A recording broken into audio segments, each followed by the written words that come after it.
ನಮಸ್ತೆ ಆತ್ಮೀಯ ಮಿತ್ರರೇ, ತಮಗೆ ವರನಿಧಿ ಕನ್ನಡ ನ್ಯೂಸ್ಗೆ ಆತ್ಮೀಯ ಸ್ವಾಗತ. ಇದು ಜನಪರ, ವಸ್ತುನಿಷ್ಠ, ನಿಖರ ಹಾಗೂ ಸತ್ಯದ ಹಾದಿಯಲ್ಲಿ. ಕನ್ನಡ ಚಿತ್ರರಂಗದ ಇತಿಹಾಸದಲ್ಲಿ ಅತಿ ಹೆಚ್ಚು ಪ್ರೀತಿ ಮತ್ತು ಜನಪ್ರಿಯತೆ ಪಡೆದ ಜೋಡಿಗಳಲ್ಲಿ ಒಂದು. ಅವರು ಯಾರೆಂದರೆ ಡಾಕ್ಟರ್ ವಿಷ್ಣುವರ್ಧನ್ ಅವರು ಮತ್ತು ದ್ವಾರಕೀಶ್ ಅವರು. ನಟನಾಗಿ, ನಿರ್ಮಾಪಕರಾಗಿ, ನಿರ್ದೇಶಕರಾಗಿ ದ್ವಾರಕೀಶ್ ಜೊತೆ ವಿಷ್ಣುದಾದ ಮಾಡಿದ ಸಿನಿಮಾಗಳು ಇಂದು ಕೂಡ ಅಭಿಮಾನಿಗಳ ಮನದಲ್ಲಿ ಜೀವಂತವಾಗಿವೆ. ಕಳ್ಳ ಕುಳ್ಳ ಇಂದ ಆಪ್ತ ಮಿತ್ರ ತನಕ ಇವರ ಚಿತ್ರಗಳ ಸಿನಿ ಪ್ರಯಾಣ ಕನ್ನಡಿಗರಿಗೆ ಎಂದಿಗೂ ಮರೆಯದ ನೆನಪು. ಆದರೆ ಒಂದು ಸಂದರ್ಶನದ ನಂತರ ದ್ವಾರಕೀಶ್ ಯಾಕೆ ಕಣ್ಣೀರಿಟ್ಟರು? ಡಾಕ್ಟರ್ ವಿಷ್ಣುವರ್ಧನ್ ರವರು ಕೊಟ್ಟ ಕಾಲ್ ಶೀಟ್ ಹಿಂದೆ ಇದ್ದ ನಿಜವಾದ ಕತೆ ಏನು? ಮೊದಲ ಬಾರಿಗೆ ಡಾಕ್ಟರ್ ವಿಷ್ಣುವರ್ಧನ್ ರವರು ಮತ್ತು ದ್ವಾರಕೀಶ್ ಅವರು ಭೇಟಿಯಾಗಿದ್ದು ಎಲ್ಲಿ ಎಂಬುದರ ಸಂಪೂರ್ಣ ಮಾಹಿತಿಯನ್ನು ತಿಳಿದುಕೊಳ್ಳೋಣ ಮಿತ್ರರೇ. ಮೊದಲ ಬಾರಿಗೆ ದ್ವಾರಕೀಶ್ ಅವರು 1972ರಲ್ಲಿ ನಾಗರಾವು ಪ್ರೀಮಿಯರ್ ಶೋನಲ್ಲಿ ಪುಟ್ಟಣ್ಣ ಕಣಗಾಲ್, ಹುಣಸೂರು ಕೃಷ್ಣಮೂರ್ತಿ ಅವರ ಜೊತೆಯಲ್ಲಿ ಡಾಕ್ಟರ್ ವಿಷ್ಣುವರ್ಧನ್ ಅವರನ್ನು ನೋಡಿದರು. ಈ ಚಿತ್ರ ನೋಡಿದ ಮೇಲೆ ದ್ವಾರಕೀಶ್ ಅವರು ಪುಟ್ಟಣ್ಣ ಕಣಗಾಲ್ ರವರಿಗೆ ಕನ್ನಡ ಚಿತ್ರರಂಗಕ್ಕೆ ಒಳ್ಳೆಯ ಹೀರೋ ಕೊಟ್ಟೆ ಎಂದು ಪಕ್ಕದಲ್ಲಿ ಕುಳಿತಿದ್ದ ಪುಟ್ಟಣ್ಣ ಕಣಗಾಲ್ ರವರ ತೊಡೆ ತಟ್ಟಿ ಸಂತೋಷದಿಂದ ಹೇಳಿದರು. ಅವರ ಈ ಮಾತು ಸತ್ಯವಾಯಿತು. ಕನ್ನಡಕ್ಕೆ ಒಬ್ಬ ಮಹಾನ್ ನಟನ ಆಗಮನವಾಯಿತು. ಕನ್ನಡಕ್ಕೆ ರಾಜ ವಿಷ್ಣುವರ್ಧನ ಯುಗ ಪ್ರಾರಂಭವಾಯಿತು. ದ್ವಾರಕೀಶ್ ರವರು ಮತ್ತು ಡಾಕ್ಟರ್ ವಿಷ್ಣುವರ್ಧನ್ ರವರು ಒಟ್ಟಾಗಿ 36 ಚಿತ್ರಗಳಲ್ಲಿ ನಟಿಸಿದ್ದಾರೆ.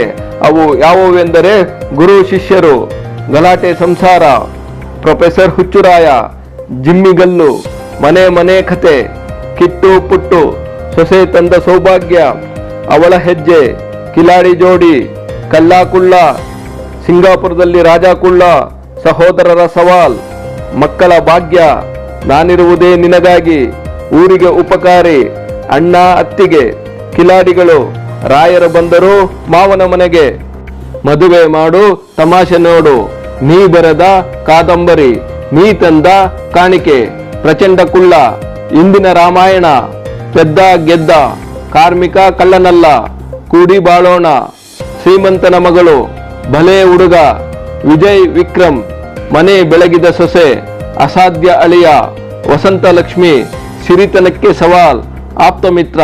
ಇದರಲ್ಲಿ ಬಹುತೇಕ 99% ಚಿತ್ರಗಳು ಸೂಪರ್ ಡೂಪರ್ ಹಿಟ್ ಆಗಿದ್ದವು.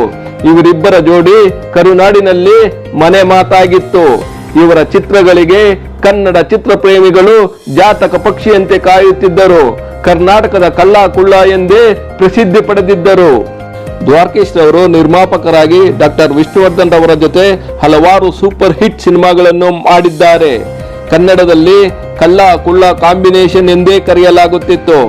ದ್ವಾರಕೀಶ್ ಅವರು ನಿರ್ಮಿಸಿದ ಡಾಕ್ಟರ್ ವಿಷ್ಣುವರ್ಧನ್ ಅವರ ಸಿನಿಮಾಗಳು ಅವು ಯಾವುವೆಂದರೆ ಕಳ್ಳ ಕುಳ್ಳ 1975ರಲ್ಲಿ, ಕಿಟ್ಟು ಪಿಟ್ಟು 1977ರಲ್ಲಿ, ಸಿಂಗಾಪುರ್ನಲ್ಲಿ ರಾಜ ಕುಳ್ಳ 1978ರಲ್ಲಿ, ಗುರು ಶಿಷ್ಯರು 1981ರಲ್ಲಿ, ಪೆದ್ದ ಗೆದ್ದ 1982ರಲ್ಲಿ, ಪ್ರಚಂಡ ಕುಳ್ಳ 1984ರಲ್ಲಿ, ನೀ ತಂದ ಕಾಣಿಕೆ 1985ರಲ್ಲಿ, ನೀ ಬರೆದ ಕಾದಂಬರಿ 1985ರಲ್ಲಿ, ಕಿಲಾಡಿಗಳು 1994ರಲ್ಲಿ, ಆಪ್ತಮಿತ್ರ 2004ರಲ್ಲಿ. ಈ ಚಿತ್ರಗಳಲ್ಲಿ ನೀ ತಂದ ಕಾಣಿಕೆ ಆವರೇಜ್. ಅದನ್ನು ಬಿಟ್ಟರೆ ಇನ್ನು ಎಲ್ಲ ಚಿತ್ರಗಳು ಸೂಪರ್ ಡೂಪರ್ ಹಿಟ್. ಆಪ್ತಮಿತ್ರ ಚಿತ್ರವು ದ್ವಾರಕೀಶ್ ಮತ್ತು ವಿಷ್ಣುವರ್ಧನ್ ಅವರ ಕೊನೆಯ ಚಿತ್ರ. ಈ ಚಿತ್ರ 1 ವರ್ಷಗಳ ಕಾಲ ಓಡಿ ದಾಖಲೆ ನಿರ್ಮಿಸಿತು. ದ್ವಾರಕೀಶ್ ಅವರ ನಿರ್ದೇಶನದಲ್ಲಿ ಡಾಕ್ಟರ್ ವಿಷ್ಣುವರ್ಧನ್ ಅವರು ನಟಿಸಿದ ಚಿತ್ರಗಳು ಅವು ಯಾವುವೆಂದರೆ ನೀ ಬರೆದ ಕಾದಂಬರಿ, ನೀ ತಂದ ಕಾಣಿಕೆ, ರಾಯರು ಬಂದರು ಮಾವನ ಮನೆಗೆ, ಕಿಲಾಡಿಗಳು. ದ್ವಾರಕೀಶ್ ಅವರು ಡಾಕ್ಟರ್ ವಿಷ್ಣುವರ್ಧನ್ ಅವರನ್ನು ಬಿಟ್ಟು ಮಾಡಿದ ಬಹುತೇಕ ಚಿತ್ರಗಳು ಸೋತಿದ್ದವು. ಆಗ ಡಾಕ್ಟರ್ ವಿಷ್ಣುವರ್ಧನ್ ಅವರು ದ್ವಾರಕೀಶ್ ಅವರನ್ನು ಕರೆದು ಕಾಟಗಡ್ಡ ಪ್ರಸಾದ್ ರವರ ನಿರ್ಮಾಣದಲ್ಲಿ, ದ್ವಾರಕೀಶ್ ರವರ ನಿರ್ದೇಶನದಲ್ಲಿ ರಾಯರು ಬಂದರು ಮಾವನ ಮನೆಗೆ ಚಿತ್ರಕ್ಕೆ ಕಾಲ್ ಶೀಟ್ ಕೊಟ್ಟು ಸಹಾಯ ಮಾಡಿದ್ದರು. ಆ ಚಿತ್ರ ಕಪಾಲಿ ಚಿತ್ರಮಂದಿರದಲ್ಲಿ ಸೂಪರ್ ಡೂಪರ್ ಹಿಟ್ ಆಗಿತ್ತು. ಇದಾದ ನಂತರ ಕಿಲಾಡಿಗಳು ಚಿತ್ರಕ್ಕೆ ಮತ್ತೊಮ್ಮೆ ಅವಕಾಶ ಕೊಟ್ಟರು. ಆಮೇಲೆ ದ್ವಾರಕೀಶ್ ಅವರು ಮತ್ತೊಮ್ಮೆ ಡಾಕ್ಟರ್ ವಿಷ್ಣುವರ್ಧನ್ ಅವರ ಜೊತೆ ಮುನಿಸಿಕೊಂಡರು. ಆಮೇಲೆ ದ್ವಾರಕೀಶ್ ಅವರ ಪರಿಸ್ಥಿತಿ ತುಂಬಾ ಹದಗೆಟ್ಟಿತ್ತು. ಅದು ತುಂಬಾ ಸಾಲವಾಗಿತ್ತು. ಡಾಕ್ಟರ್ ವಿಷ್ಣುವರ್ಧನ್ ಅವರಿಗೆ ದ್ವಾರಕೀಶ್ ಅವರ ಪರಿಸ್ಥಿತಿ ಗೊತ್ತಾಯಿತು. ಆಗ ಪಿ ವಾಸು ನಿರ್ದೇಶನದಲ್ಲಿ ಮಲಯಾಳಂ ಚಿತ್ರ ಮಣಿ ಚಿತ್ರತಾಳ್ ಸೂಪರ್ ಹಿಟ್ ಆಗಿತ್ತು. ಅದಕ್ಕೆ ಮೋಹನ್ ಲಾಲ್ ನಟಿಸಿದ್ದರು.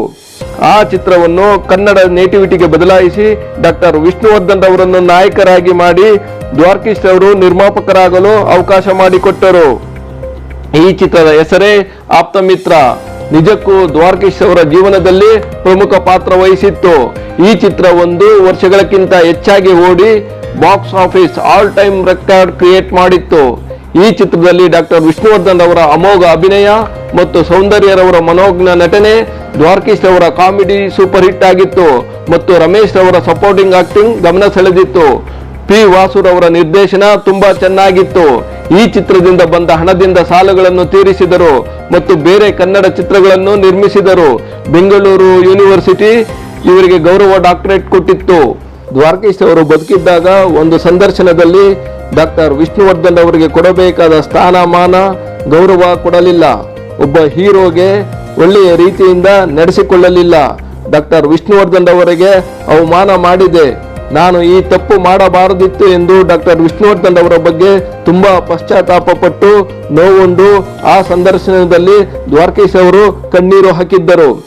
ದ್ವಾರಕೀಶ್ ಅವರು ಡಾಕ್ಟರ್ ವಿಷ್ಣುವರ್ಧನ್ ಅವರ ಜೊತೆಯಲ್ಲೇ ಇದ್ದಿದ್ದರೆ ಈಗಲೂ ನಾನೇ ದೊಡ್ಡ ನಿರ್ಮಾಪಕನಾಗಿರುತ್ತಿದ್ದೆ ಎಂದು ಹೇಳಿದರು. ಇದು ಡಾಕ್ಟರ್ ವಿಷ್ಣುವರ್ಧನ್ ಮತ್ತು ದ್ವಾರಕೀಶ್ ಅವರ ಸ್ನೇಹ ಸಂಬಂಧದ ಕತೆ. ದ್ವಾರಕೀಶ್ ಅವರು ಮತ್ತೆ ದೂರಾದರು. ಡಾಕ್ಟರ್ ವಿಷ್ಣುವರ್ಧನ್ ಅವರಿಗೆ ಅಪಮಾನ ಮಾಡಿದರು, ನೋಯಿಸಿದರು. ತನ್ನ ಆತ್ಮೀಯ ಗೆಳೆಯ ದ್ವಾರಕೀಶ್ ಕಷ್ಟದಲ್ಲಿರುವುದನ್ನು ತಿಳಿದು ಮತ್ತೆ ಚಿತ್ರಗಳಿಗೆ ಕಾಲ್ಶೀಟ್ ಕೊಟ್ಟು ಆಧಾರ ಸ್ತಂಭವಾಗಿ ನಿಜವಾದ ಆಪ್ತ ಮಿತ್ರನಾದರು. ಡಾಕ್ಟರ್ ವಿಷ್ಣುವರ್ಧನ್ ಅವರು ತಾವು ನೋವುಂಡರು, ದ್ವಾರಕೀಶ್ ಅವರಿಗೆ ಸಿಹಿಯನ್ನೇ ಕೊಟ್ಟ ಮಹಾನ್ ಹೃದಯವಂತರು. ಅಪ್ಪಟ, ಸಾಹಸ ಸಿಂಹ, ಕರ್ನಾಟಕ ರತ್ನ, ಅಭಿನವ ಭಾರ್ಗವ, ಮೈಸೂರು ರತ್ನ ಡಾಕ್ಟರ್ ವಿಷ್ಣುವರ್ಧನ್ ಅವರ ಅಭಿಮಾನಿಗಳು ಹಿಂದೆ ವರನಿಧಿ ಕನ್ನಡ ನ್ಯೂಸ್ ಅನ್ನು ಲೈಕ್ ಮಾಡಿ, ಸಬ್ಸ್ಕ್ರೈಬ್ ಮಾಡಿ, ಕಮೆಂಟ್ ನಲ್ಲಿ ಜೈ ವಿಷ್ಣುದಾದ ಎಂದು ಬರೆಯಿರಿ. ನಮ್ಮ ವಿಷ್ಣುದಾದ ನಮ್ಮ ಹೆಮ್ಮೆ. ಜೈ ಕನ್ನಡ, ಜೈ ವಿಷ್ಣುದಾದ.